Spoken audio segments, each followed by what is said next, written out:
welcome to Gamers Table, a podcast discussion of tabletop role-playing games, war games, movies, books, and various other game-related topics. Be warned, this show contains some explicit material that may not be suitable for all audiences.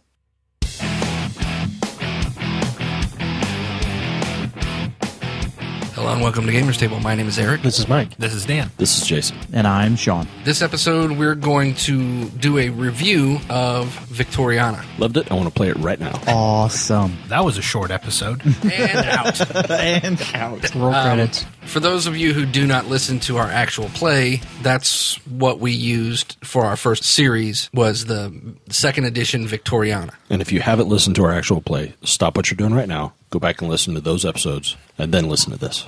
Right. It was very much a play test because instead of playing a game that we've got a lot of experience with the rules and things like that, we chose a game that was completely different than something that we had done previously as a group. We did that on purpose because we wanted to kind of stumble through some of the rules and kind of figure it out as we went. I read the rules and I played the game as a player at GenCon. Well, I figured that way, if the actual play really sucked, then we could just blame it on that new game. Did we do that on purpose, or was that just happenstance? Did we play bad on purpose? Or No, did we play a game we never played before on purpose so that it would sound like we were playing a game we never played before? Does that make sense? No. Say that 3 times fast. You lost me. It was a conscious decision to try something outside our comfort zone, yes. What were the other things that we kicked around? I don't even remember.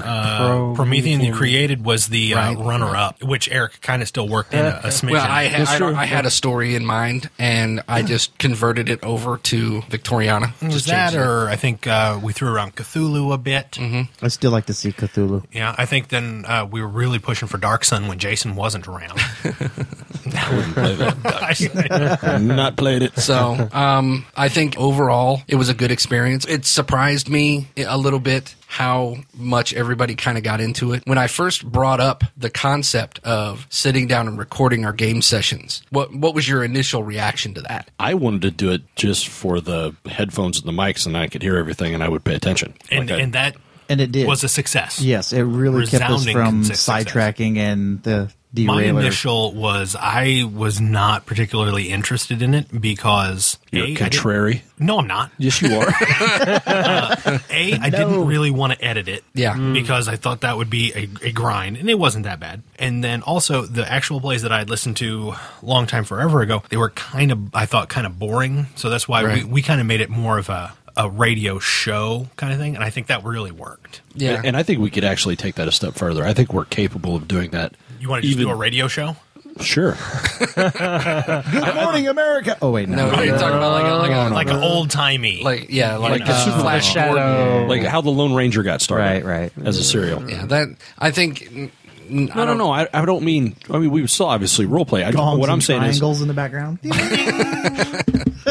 Yes. You got to have cabbage. Right. Mashed cabbage for all kinds of things. I don't know. mash cabbage. Yeah, Yeah. for like the sounds of stuff. Right. Really? Rustling I didn't know leaves that. and stuff. What do they call those guys who make those noises? Beatbox? Sound effects guy. No, there's another name for it. Sound effects producers. I don't know. Smart asses. Digital FX soundboard guy. directors. So there were sound effects in the actual play. Yeah, But you layered those in later. yeah. Everything was No, done. Jason brought a real pepper box and blew a hole through the door. Yeah, if those had been done during the play, we wouldn't have got anything done. No, because and our one of our good friends, listeners, Q-Man, brought that up in our forum that we're asked the question: Did we do the sound effects after the fact or not? And the answer was yes, we did them after the fact in a post production because, like Mike said, if we had those toys and things like that to be messing around with, that's all we would do. It's bad enough when you have the David Lee Roth soundboard. Right? Exactly. Yeah. Sorry, that's T-Pain. My bad. That was T-Pain. Yeah. So, but I think it was a positive experience and one that I think that we will visit again. Not necessarily soon, but it'll be something that we definitely do again. I liked the idea and the experience of playing something that we're not comfortable with because, in a way, a lot of other actual plays that I've listened to, it's games that people know very, very well, and there's really very little rule talk. They're leaving stuff out because they know it and they don't need to talk about it. They don't need to talk about it, and they don't need to explain things. If that's what you're wanting to hear, if that's what you're into, then that's okay, but that's not quite what we wanted to do. We wanted to do something let people experience a new game along with us. Right. Because And Cubicle 7 and Victoriana is not a huge game. I mean, it's not a Right. it's not a WotC. It's not a Steve Jackson game. But Right. once you got into it, I thought it was comfortable. And if Even the It was. first night we played, it was Yeah. so like Shadowrun Yeah, it like. was. It was just like yeah.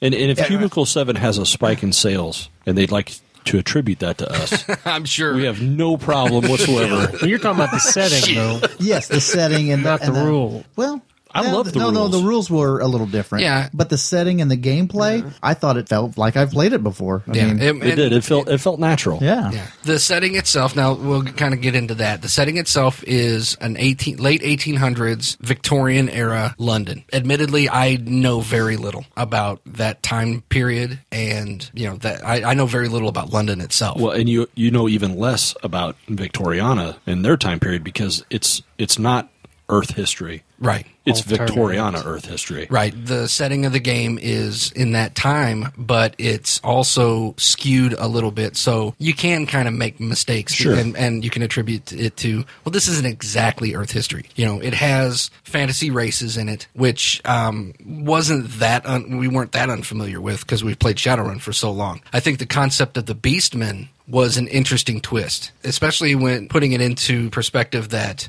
in Victoriana, a lot of your Beastmen are lower class citizens and they're treated as such. But Mike was playing a middle class Beastman from another country, and I think you pulled it off really well because it's you were. Lazy? Well, that's too. It but- certainly played to Mike's strengths. Throw it out there, Mike. Wow. But it was something you weren't familiar with what was going on. You had to kind of feel your way through. And playing a foreigner doing that, it's easy to kind of fall into that. I role. would list the setting as my favorite thing about the game. I look forward to, hopefully they will do like the Shadowrun model and make source books for other cities. I would love to see a Paris. I would love to see Right. a New York. New York. Oh, Chicago. Or this is the capital of India at that time. New Delhi? Was it New Delhi back then? I Whatever. honestly don't know. You know. But yeah, just have source books from other Right. things. I think Berlin, with Egypt.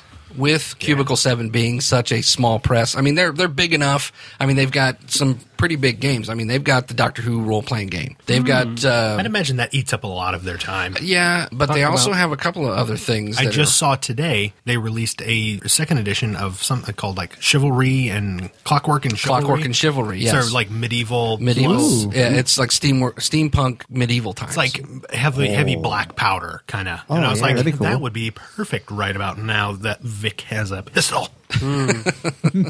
See, and I think the only time prior to this that I'd ever played steampunk, we actually were playing Shadowrun. Yes. And it was a dream sequence, I And believe. what that was it was a mega adventure called Harlequin, and you were going on an astral quest, and there was one point of this astral quest where it was a steampunk, like the street samurai, their wire reflexes you had to wind up.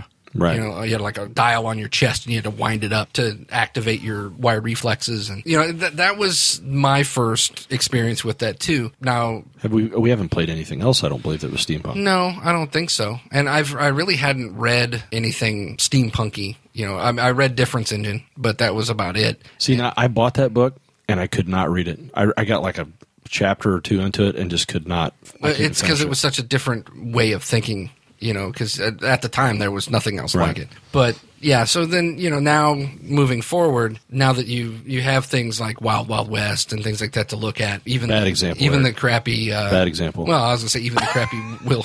Oh, you mean the original Wild Wild West? Yeah. Oh, okay, Yeah. my bad. That was a great show. I love that show. Yeah, but it was kind of before Sure. its time. I guess that's what I liked about it. When you described the game, you said steampunk Shadowrun. Right. I mean, obviously that's going to hook us. Right, I mean, because we were familiar with right. with We love Shadowrun. Shadowrun. I love the Old West. Hence, I love the 19th century. I got no problem whatsoever with playing in that kind of a setting. And I'm kind of a history buff, so I know a little bit about regular Earth history. But one of the differences between our Earth history and Victoriana's Earth history is that the game takes place, I believe, in 1867. It's around 1867. Depends on when you. The Civil War has not been fought in the United States, so that's one difference. Why it hasn't been fought yet, I'm not sure. But apparently, slavery is still alive and well in the United States, which means most humanoids, I guess, are Well, yeah, enslaved. because and that was one of the things about the the setting that I thought was rather strange. I mean, almost racist. If you're playing a 19th century game, racism is a way of life, and not only would you have bigotry against the different races of humans, but you would have bigotry against the other fantasy races that are there. And one of the most overtly racist parts of it was that orcs came from Africa, and it seemed to imply almost exclusively. Right. So in that case, then orcs would be the slave race. That would make the Civil War really interesting.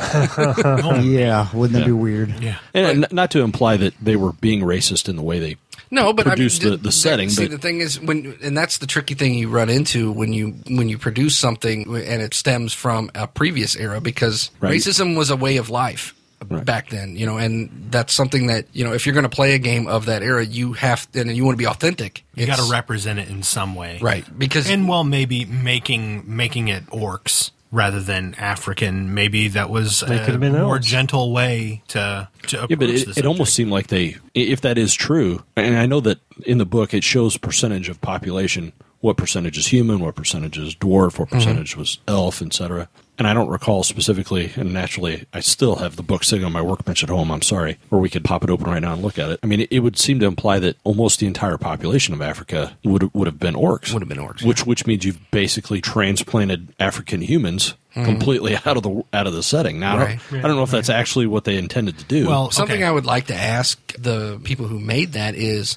because if you go further back into Earth history, all human life started in Africa. So are they saying that all races are derived from orcs? Ooh. Well, okay.